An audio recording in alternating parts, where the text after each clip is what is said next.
registered for the conference. And so today we have the privilege of being joined by Jen Nowicki Clark and Shaneequa Brokenleg.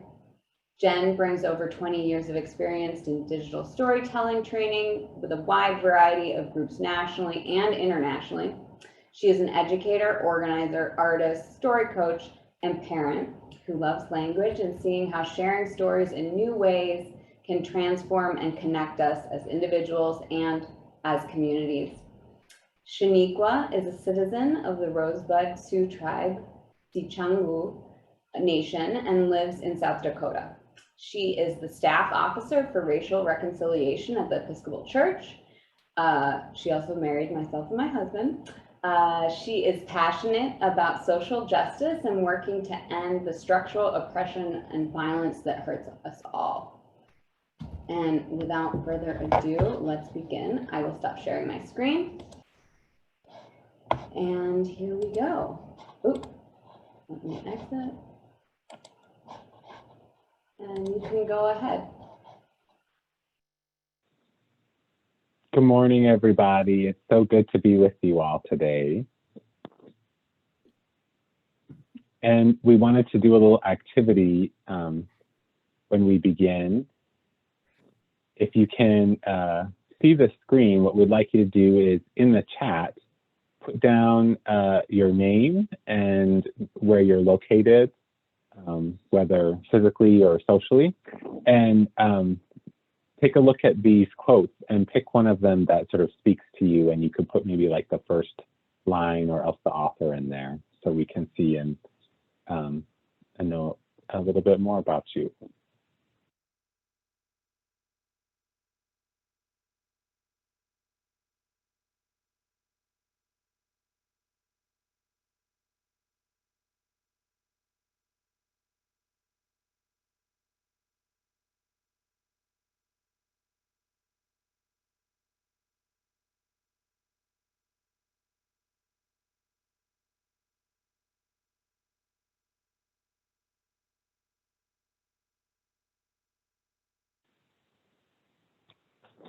I can model it if folks are hesitant. So maybe folks are taking time to read them. There we go.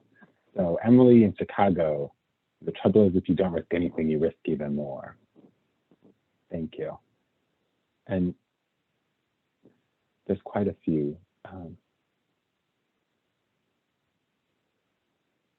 And some of these names I recognize and some of them I don't. We have Kelly, anybody who has survived childhood. I like how that one begins. I feel like that's a good beginning of a story, right? Right. It's a good first line.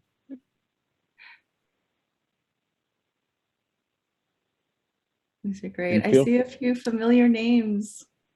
It's so good to see you all.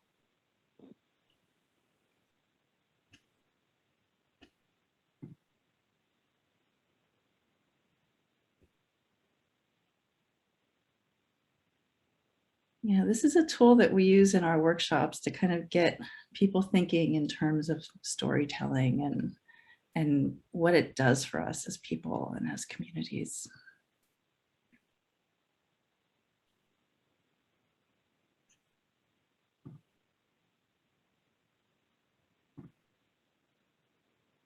I really like the truth is more important than the facts. Yeah.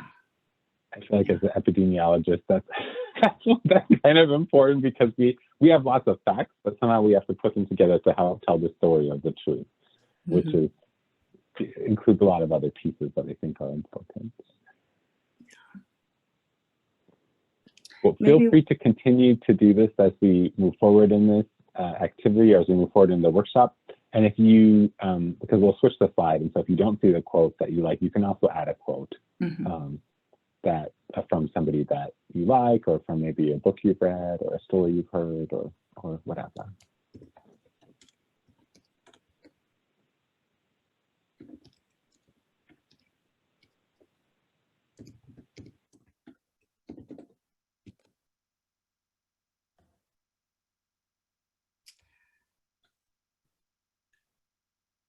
Oh, Yvette says that she misses her dad's stories more than words can say. yeah, those who have supported us in life have sometimes the most memorable stories. And that's why we're doing this. That's part of the reason. I'm sure your dad has a lot of stories that you remember and that you share. So maybe as we continue this, we can go ahead and introduce ourselves. Do you want to start, Shaneequa? Well, I think Emily did such a good job. Yeah, she did. I'm Shaneequa. I'm based in Sioux Falls, South Dakota, and I've worked for the Great Lakes Intertribal Epicenter, and I've done a couple different things with the USET, as well as some of the other epicenters in the area. But I currently work for a church doing racial reconciliation work. Yeah. And I'm Jen Nowicki Clark. I'm currently based in Tucson, Arizona, and I've been the director of Creative Narrations, which is a storytelling consulting firm, and have collaborated with Shaneequa and many others, and Emily, and been doing storytelling work, digital storytelling work for about 20 years now. My background is in adult education, and I am just always blown away by the power that storytelling has in the different communities that we've worked with. And so we're excited to talk a little bit about what digital storytelling means, what it is, how we do it, show some examples, and see how it might work in your situations and in your work. It's something that we really love doing. So you may or may not have an idea of what digital storytelling means. There's a lot of different ways that people can talk about digital storytelling. In the way that Shaneequa and I have been using this process, this is what it refers to. It's an approach that allows people who may or may not be used to working with computers the ability to produce their own videos by blending their own voices and photos and videos and things like that, anything from their own experience that can help us understand the issues that affect them. And we'll talk about this more, but the most important thing that we hold on to is that people are the experts in their own lives, right? And so often we have other people telling our stories for us. And so digital storytelling is a really cool way to not only enforce the idea that everybody has a story worth telling, but it also puts the tools of media in the hands of the people who are telling the story, and that lets them make the decisions about what stays in and what stays out in a very clear model. So I am going to show right now an example so that you see what we're looking at. And this was a woman named Bethany who did a story in a workshop that Shaneequa and I did a few years ago, and it was a maternal health program. So let me get into oops. All right. Can everybody see that okay? All right. So go ahead and listen to Bethanys' story, and then we'll talk about it afterwards.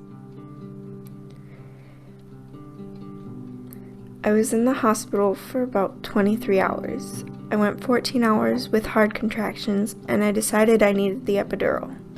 I was scared about my body needing medicine to push my labor along, but I was mostly scared about what people were thinking of me being a teen mom.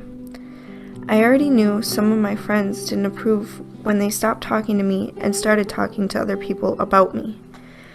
But what really worried me was what my family thought. But after my baby entered this world weighing 8 pounds 6 ounces, 21.5 inches, I realized that they didn't think anything bad about me being a mom, because they were all there through the entire 23 hours just to support me and make sure I never felt alone. When the doctors put my baby on my chest, he looked up at me and I started to cry, and I knew in that moment I was now a mom. But little did I know, my journey was far from over. Bringing my son home for the first time was a scary thing for me. At night, when he wouldn't stop crying, I wouldn't know what to do. I fed him, I changed him, I rocked him, I did it all, and he was still crying. So I turned to my mom for help, and she told me that my baby could feel when I was scared, and that's why he was crying. So I quickly took a deep breath, calmed down, and rocked my baby to sleep. Now my baby is almost 3 months and doing incredible. In the future, I hope to be able to help younger moms through their experience. You should never worry about what people think as long as you are happy with yourself. That's all that should matter. And in our future, all I want is to raise a happy, healthy baby boy.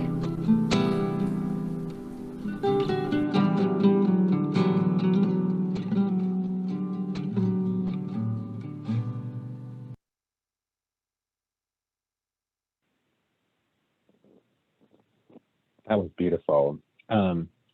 If any of you have comments on the video, I encourage you to put them in the chat, just like something that stood out for you or something that you noticed.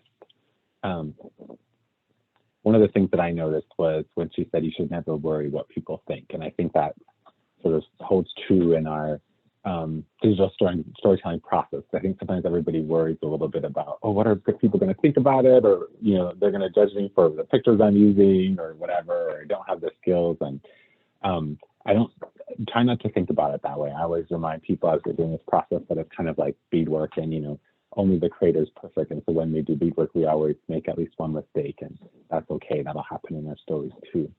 And as storytelling coaches like Jen and I often think of us as sort of like midwives. And that's why I love this birth story too. It's like we aren't there. It's not our story that's being birthed. It's actually your stories that are being birthed, and we're just there to help make the delivery, to help make sure that the baby comes out okay, that your story gets done.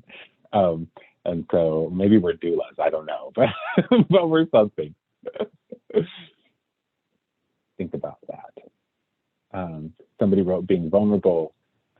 And yeah, all the people who stories we're sharing have given us permission. And so when we do storytelling, if you want, you can give us permission to share your story. Mm-hmm. Yeah, it really does feel like a birthing process with stories, because I mean, it is vulnerable. It's very vulnerable, and it's very scary to share stories. In fact, there have been studies done of fears, and storytelling is one of the things that people are more afraid of than like snakes or spiders or or things like that. So it's hard, and it's worth it. And so it's really an honor to be doing this work. I'm going to show one more story right now. And that is,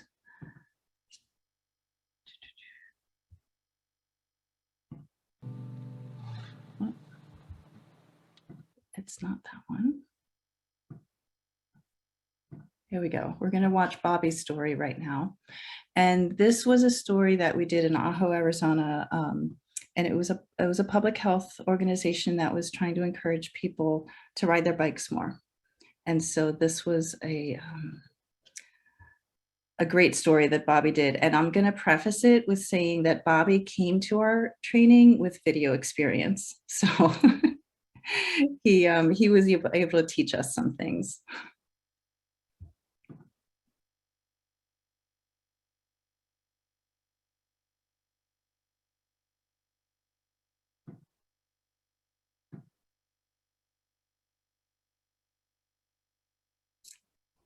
Come on, Bobby.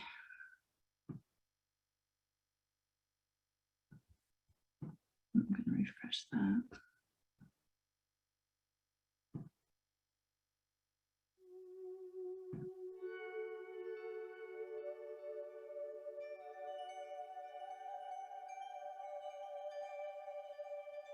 When I was young, I was told that a long time ago my people were very active and healthy.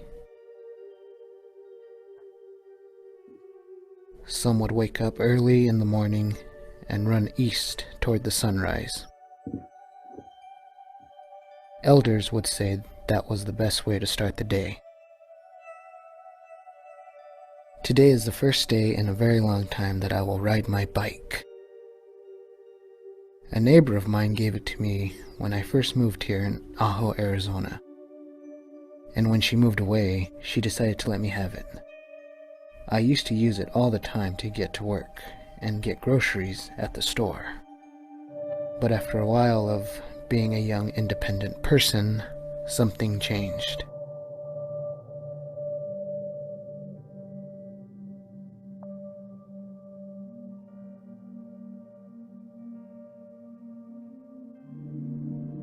Today, many people are sick. Many have to worry about blood sugar and insulin shots. After some time, you can see the signs of the sickness in people.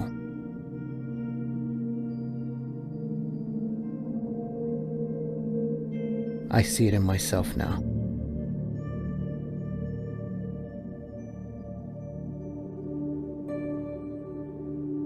But today, I will change that.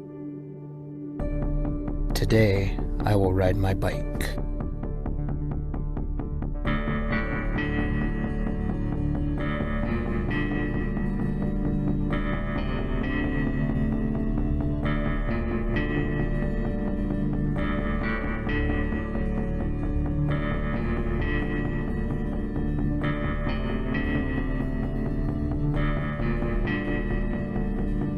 Today, I will beat this sickness.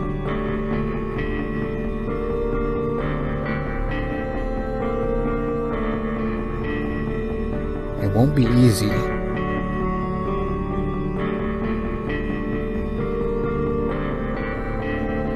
but I am willing to bring positive change to myself.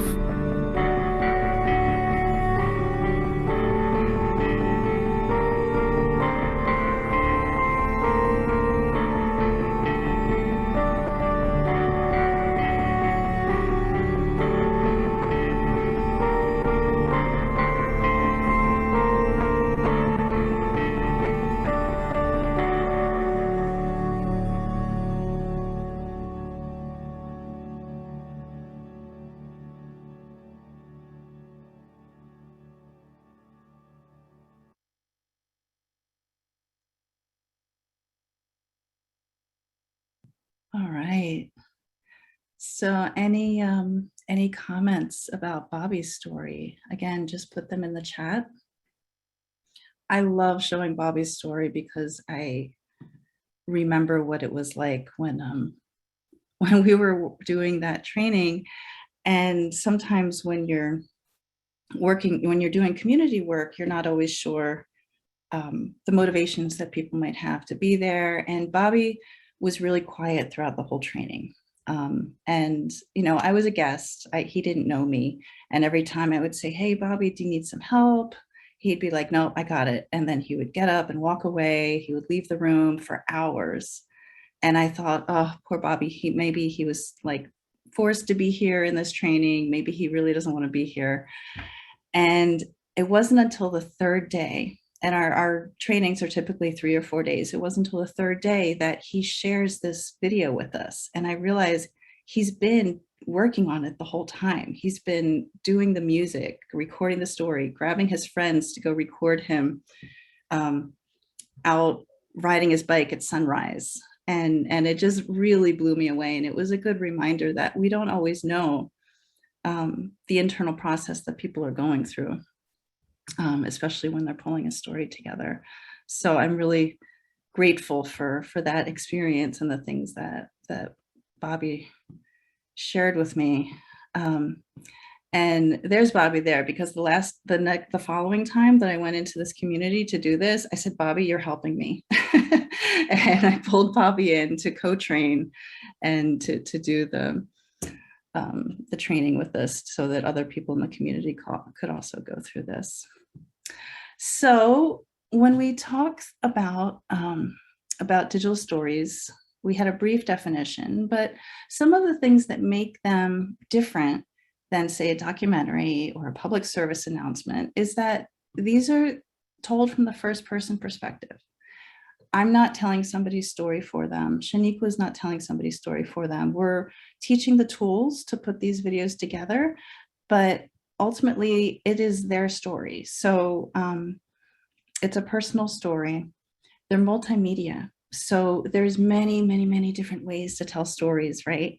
But this is one that uses the tools of media to really engage the audience and to allow more context. And so we're using voice, we're using images, video, music, special effects. It's creative, it's fun. It really is fun. It's intense work because we are dealing with some vulnerable stuff sometimes, but it is also really fun to learn new creative tools and to get to really play for a few days.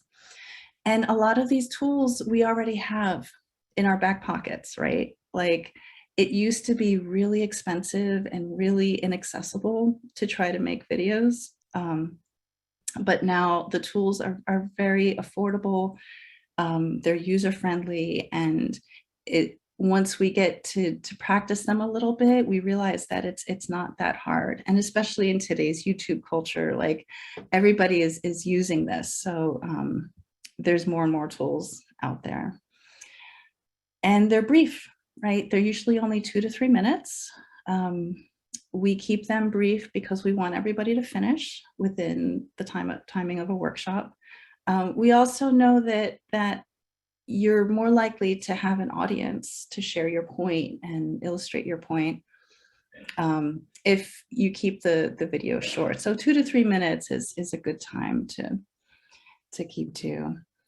And we do this together in a group. We don't send everybody off with a list of directions and demonstrate things and let them do it by themselves. But when we're in person, which of course over the past 2 years we haven't been, even when we're not in person, even when we're doing this virtually, we're together. And that process is so important, to have people to bounce ideas off of, to have other people in the room who are also framing their story, to say, hey, I want to do this, I'm thinking about doing that, what is that like? And that community aspect is really important to this process, and it's really important to us affirming our stories and having the confidence to share it. Just to position digital storytelling in a larger context, there's a term called participatory media, which you may have heard of already. And that includes other forms of media where people are sharing their own experiences and taking control of their own messaging. Digital storytelling is one way. Photo voice is another way. And that's where people are taking photographs of what they see and experience in their lives and then doing writing about it. And sometimes you might see photo voice exhibits in a museum or a library. We've had groups do them in restaurants and invite the media. Participatory video would be if you're making kind of a documentary style thing, but the people who are affected by the issues are the ones pulling the video together. And then mapping, which we've done in the past, where you can position stories on a map and then be able to identify patterns. All of these things can help with evaluation, with noticing patterns, with bringing more of a richness to the context of what's happening in a community. So why do we tell stories? I want you just to think about that for a moment, or why might you tell a story, and put it in the chat. And then we have some, of course, thoughts about it too, but I want to hear your thoughts.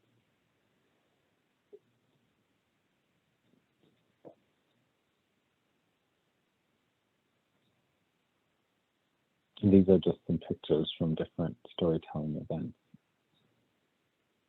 To be heard and to share who we are, our experience.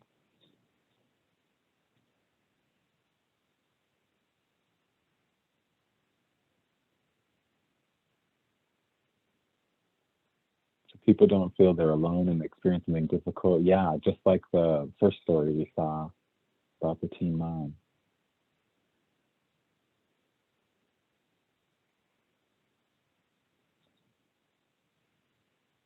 Share joy.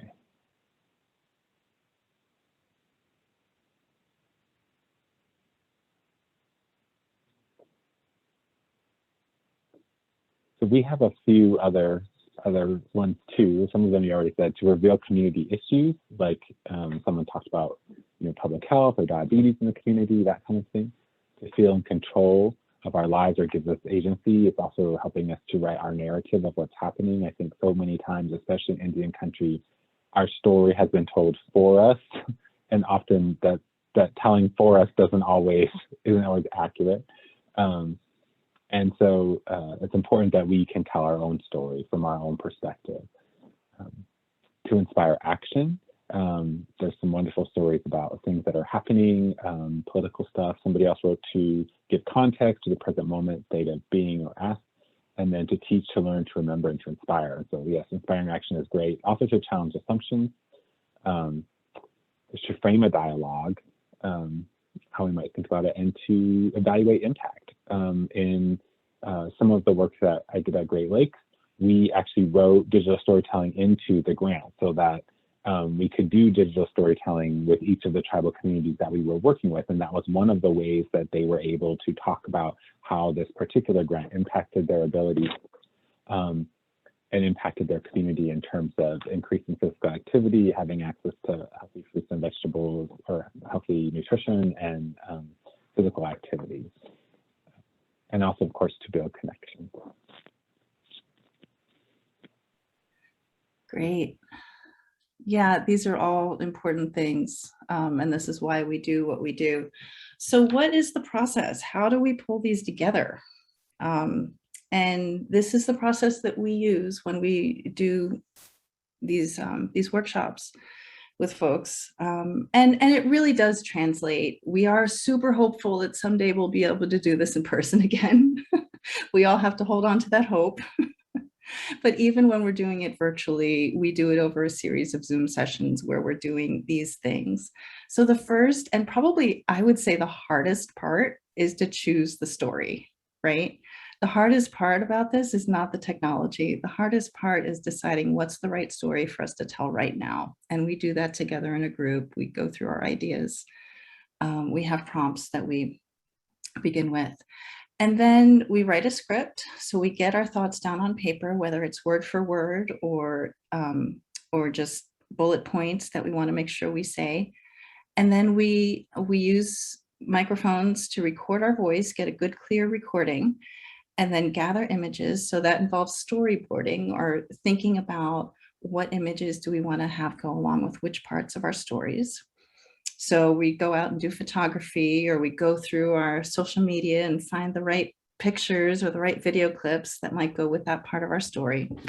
And then we edit it together. Lately, we've been using a tool called WeVideo that we really like. And it's really effective both in person and in our virtual trainings, because there's a lot of collaboration tools that you can use. And once it's edited together and you have a video, then you share it, right? You don't just put it away, but you make sure that it reaches the audience that you intend it to. So that's the process of making them. When we do this, if you're thinking about like what's involved with planning beforehand, we usually work with a group of up to 12 participants at a time. We want to make sure that everybody has individual attention if they need it, because it is a pretty intense process. There's 2 facilitators in the room. So Shaneequa and I, or other facilitators, we do it over 3 to 4 days, where we think of it in terms of contact hours. So 24 contact hours, however that best breaks up for the group. Everyone needs a computer, ideally reliable Wi-Fi, although there are ways to do this work with programs that don't require Wi-Fi. At least 2 good microphones that can be shared.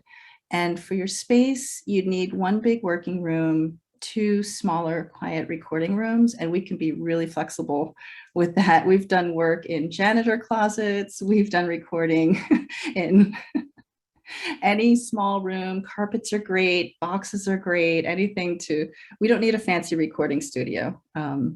There can be other cars. We have recorded in cars because cars are very soundproof.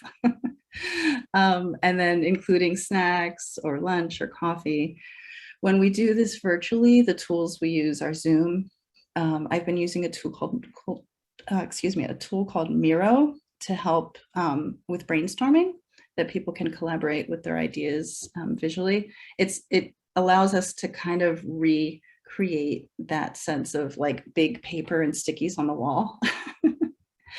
And WeVideo to do the editing. All right.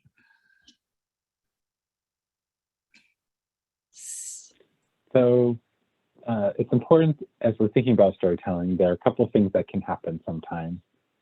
One is sometimes we don't think we have a story, and so we have these things we use called story prompts that help folks come up with a story for themselves. And we all have lots of stories. And I think one of the difficult things, especially I think as Indian people, oftentimes we see everything as so connected to everything else. It's sometimes hard for us to pull out a story, because to tell you this story, we have to tell you the backup piece about this, or maybe I don't know if this really happened, but I'm going to use that as an example. So the first story we heard about the woman who got pregnant as a teenager, to tell that story, she might have wanted to tell a story about how she met the baby's dad or how she grew up. There might be all this stuff, and she sees all of that as connected. And so we usually use the story prompt to get a very specific, like one part of a larger whole. So it might be, what was a time when you experienced childbirth? I don't know that, or whatever. Or think of a moment when you realize, wow, I need to change my life. And so we really want it to be just that one specific piece rather than sort of a mosaic. But those of folks who have done this for a few times, I think I have probably like 3 or 4 stories out there that I've done, and they all sort of tell different pieces. They're different stories of a larger whole, right? Because one story can't tell everything about us ever. Exactly. When we're going through the process of writing our scripts and bringing our story from that idea point into a script, there are many different things to consider and many different ways to structure a story. So I'm going to share just a couple of the options of ways to think about moving forward and things to consider when you're pulling a story together. The first one is voice.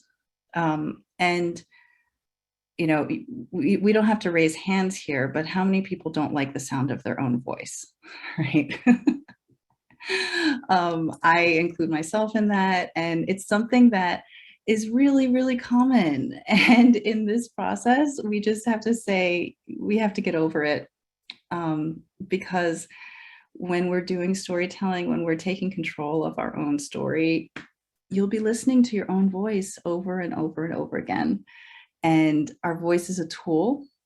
It's something that we should suspend judgment about, because it's not something that's good or bad or to this or to that, but it's something that can express emotion. It's a tool. And so one of the things that we talk a lot about is just helping people realize that their voice is one way that they can add context to their story. And it's important to stay authentic, whether it's your visual voice or your actual physical voice.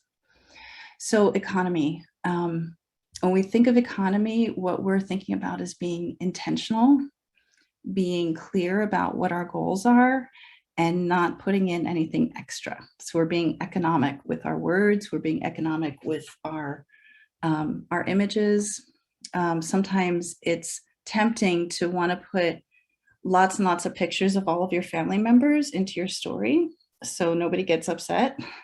But we want to make sure that we're only putting in the pictures that are reinforcing the message that we have with our story. So that's media literacy, right? We're thinking about like what can we show without telling, and how do the words and the images play off each other?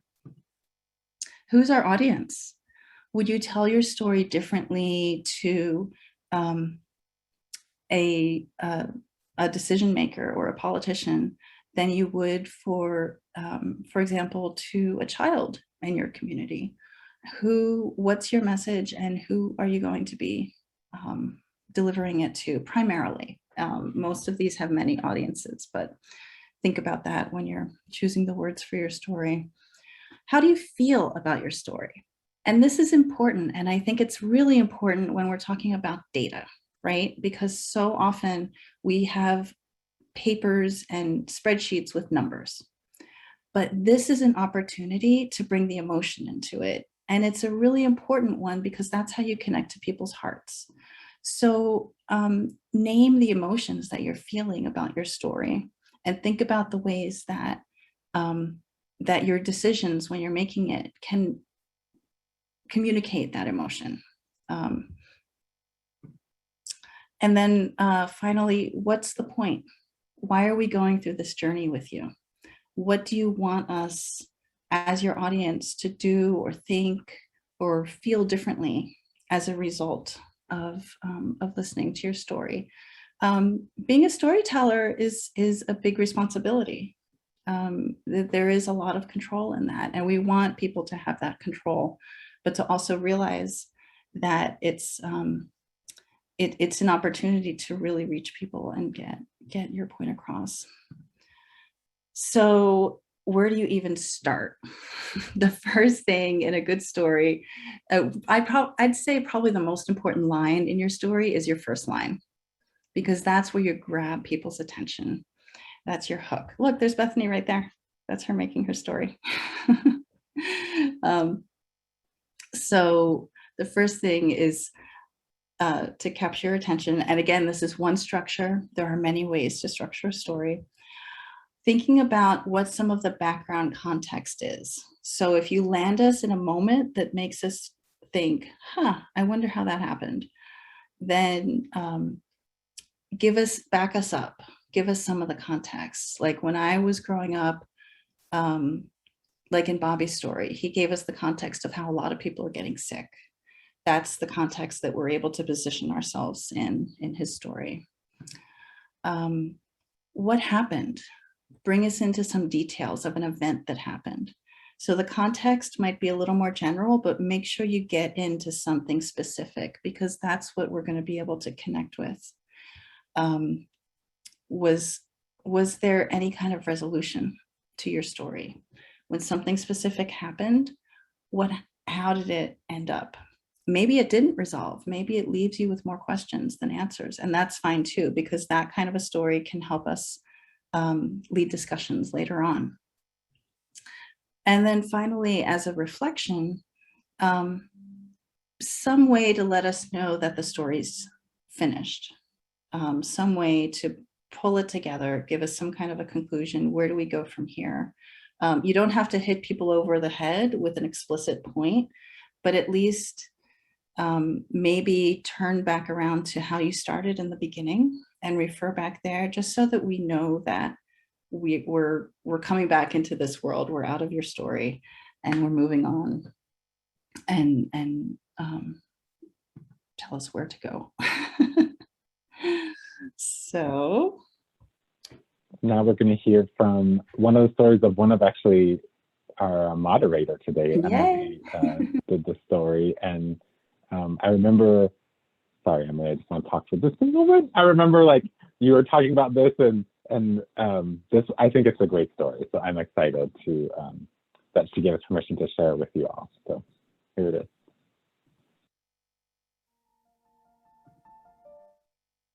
My name is Hazel Manovina. My tribes are Shaneequa, Anishinaabe, and Mexican. I'm Native American. Last year, we moved, and Hazel changed schools for the first time in her life. There wasn't anything unusual about that morning. I woke Hazel up, she got ready for school, and we walked over to catch the bus. I took a picture of her, as I do most mornings. A few hours later, I received a note from her teacher sharing that because Hazel's shirt had the word tobacco on it, they made her change. 1613. Matoka is kidnapped by colonizers. She is forced to convert to Christianity. I was shocked. I was angry. I was worried. I was sad. What's wrong with a shirt that supports sacred prayer and native spirituality? I rushed to the school and told her, "You did nothing wrong." She looked down and said, "I know," then asked if I could bring her another change of clothes. When we met with the school, they brought their lawyer. Clearly, they weren't there to talk. We went to school board meetings and were told to go away by the superintendent. It was clear these educators weren't approaching this from a place of multiculturalism, tolerance, nor understanding. They equated Hazel's shirt to promoting drugs, alcohol, and violence. According to the district, Hazel's shirt is disruptive to the learning environment. Reading English, colonizers arrived in search of gold. Pamunkey citizens saved colonizers from starvation. Why is Hazel's native spirituality and identity not okay, not welcome, forbidden? 4 months after Hazel was forced to change, she came home with an historical figure assignment, and her teacher decided she was to dress up as this figure for an upcoming whole grade expo. 1616. Matoka is forced to go to England to advertise colonization of Turtle Island. Hazel came home and said, "I don't want to wear a crop top. I am not Matoka's tribe, which means I am not related to her." Why is it okay to tokenize her? When pressed, her teacher said she gave Hazel this assignment because she knew she would be perfect for it. In the district, Native students make up less than 1/5 of 1% of the total enrollment. The school insists on reducing Hazel to a stereotype, an offensive and fetishized caricature. When she tries to share the depths of who she authentically is, she's punished and told she is wrong. This is institutional racism. Hazel and children like Hazel should have every opportunity to be and express themselves. They should be encouraged. They should be supported. That's what educators should be doing.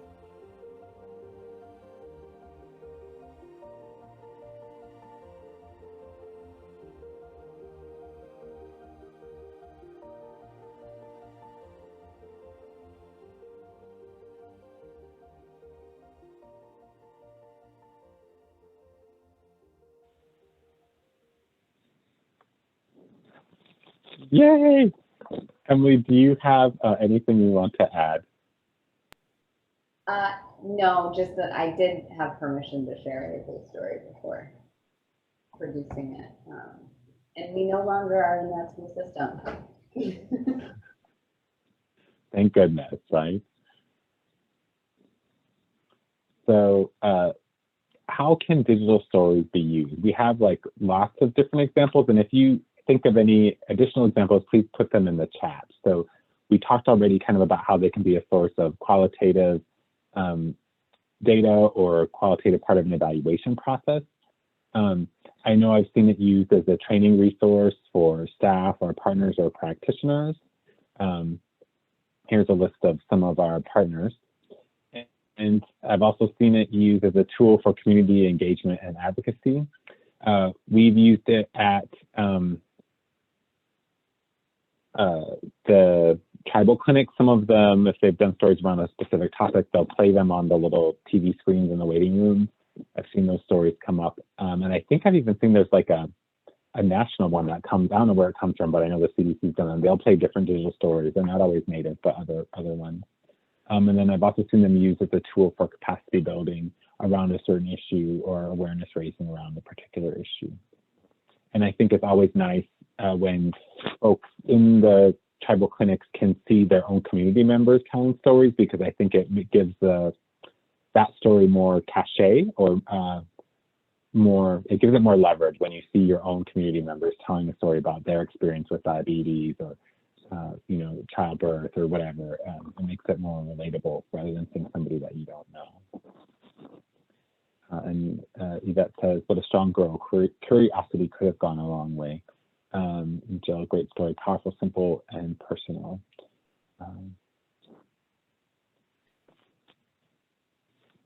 Yeah, Emily, thank you for sharing that story. And I'm curious if you have anything to add to this as far as how you've shared it. And Well, I do want to share that was a product of a totally virtual workshop. we never got to meet in person for that because that happened during all of this. So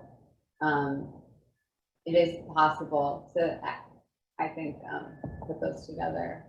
And then just building on what Shaneequa was just sharing and kind of reinforcing this USET, or the Tribal Epicenter, we are really trying to, for communities doing more of these kinds of evaluations. So we, as your Tribal Epidemiology Center, would be happy to facilitate and host a workshop, and we would bring Jen or Shaneequa or whoever's available to your community or virtually possibly to do one of these workshops for you. And we also, Jen mentioned needing computers. We have purchased a fleet of computers specifically for this, so we can come with them. And we're trying to reduce any barriers towards making these. So yeah, I love the experience. I thought it was, I avoided doing this for years. When I used to be at Great Lakes with Shaneequa, and I was always too nervous to participate, but last year I did, so. Well, you really brought your whole self into that process, Emily. It was so clear, and I hope that it was a good process for Hazel too. It sounds like she was with you the whole time as you were pulling it together. And that was a really amazing training. Yeah, I briefly saw a couple other people in the room from there. But yeah, we're learning a lot, like we all are, about how to do this virtually. Just as I'm not going to read all these, but these are a few of our partners that we've worked with. A lot of the stories that we work with come from the public health sector or the education sector, areas where we clearly need to set the record straight about what's really happening in our communities. We can't rely on others to tell our stories, but to work from within communities who have the access to people who are living these issues. It's really great to be able to partner, and we're just honored to be able to do this work. So we have a few minutes left, and we want a chance for you to chat some questions if you have any. If there's any other, if you want to see more stories, you can go to our Vimeo channel, and you're welcome to use those stories however you'd like. There's so many digital stories from all over. Yeah, so any questions? Okay, if you'd like to learn more about the trainings, feel free to contact me, and we can talk about how that might happen. It is super fun. I'm curious, has anyone in this room done digital storytelling already? I'm curious what you're interested is. Yvette, you haven't? Well, we encourage anybody to try it because it's a really rich. Okay, Kelly, you've done photo voice with girls in South Africa and Tanzania.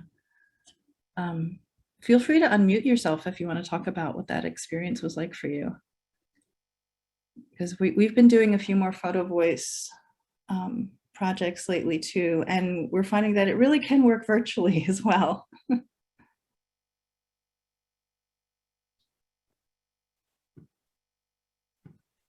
So my experience was working with an international NGO, and we did a lot of work on HIV prevention in various sub-Saharan African countries, including the two I mentioned is where I did my work. But really trying to get preventive services to girls and women who were often socially and economically sidelined.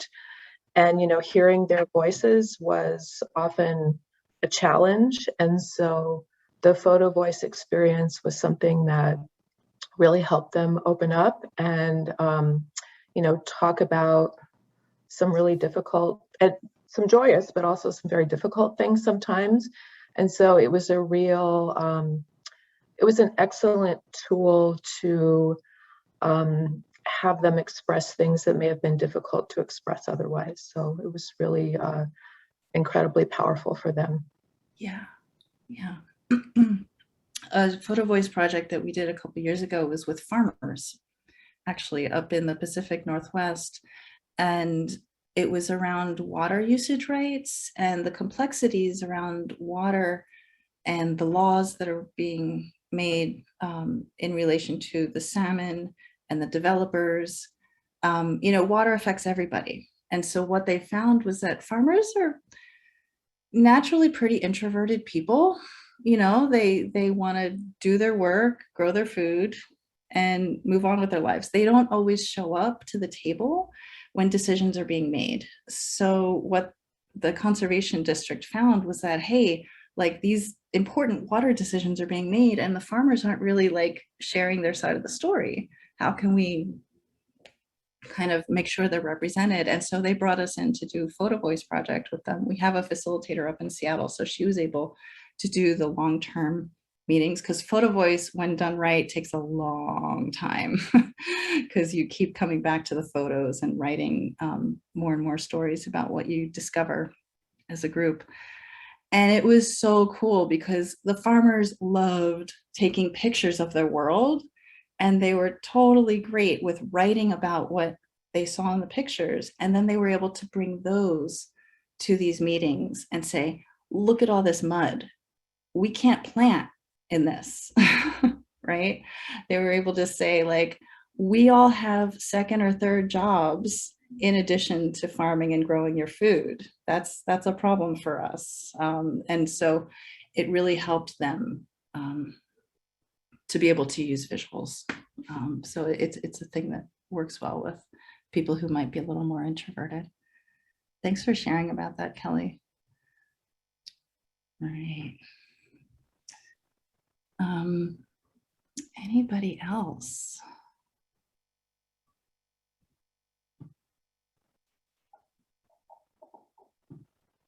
Well, thank you both, Jen and Shaneequa, so much for a wonderful session.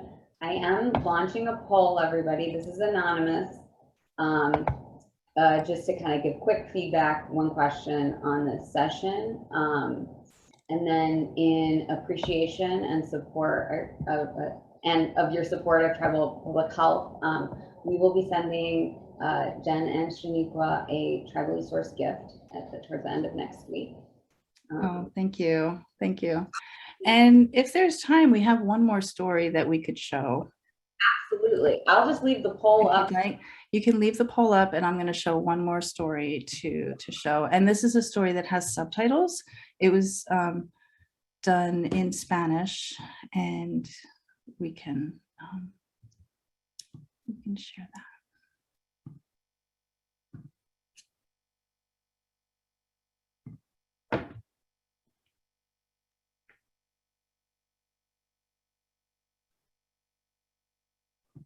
Here we go.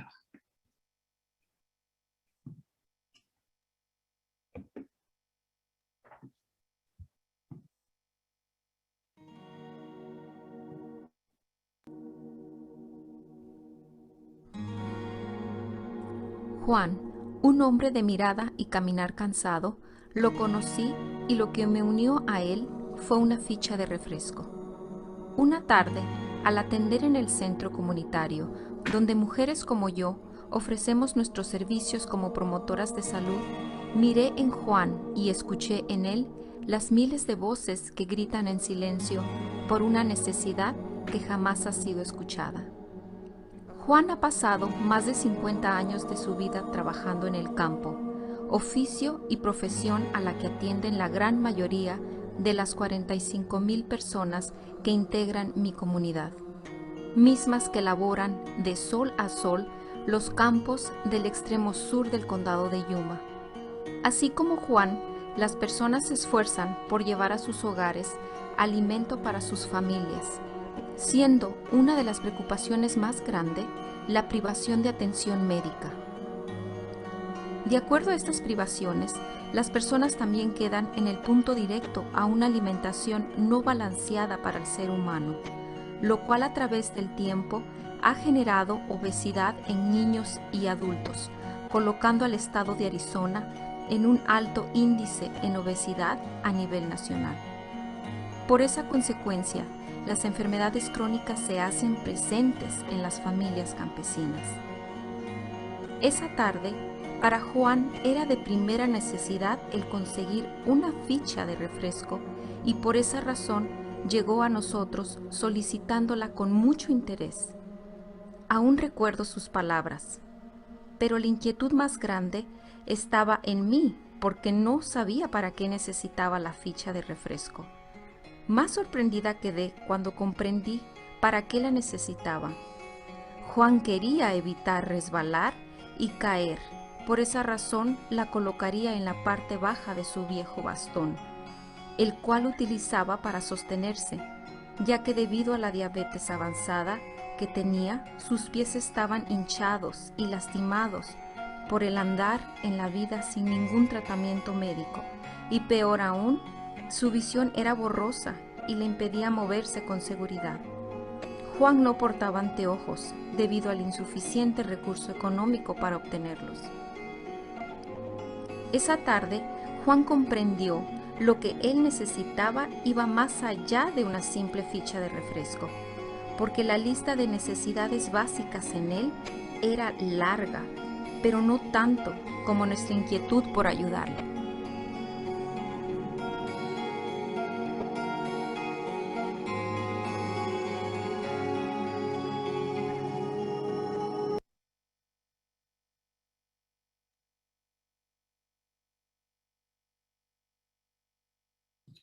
Thank you so much for being here, everybody.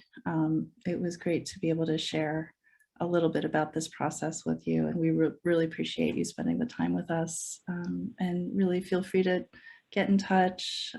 We'd love to hear more about how you're all doing. And thank you so much, Emily and USET, for inviting us to be a part of this. Thank you. Here.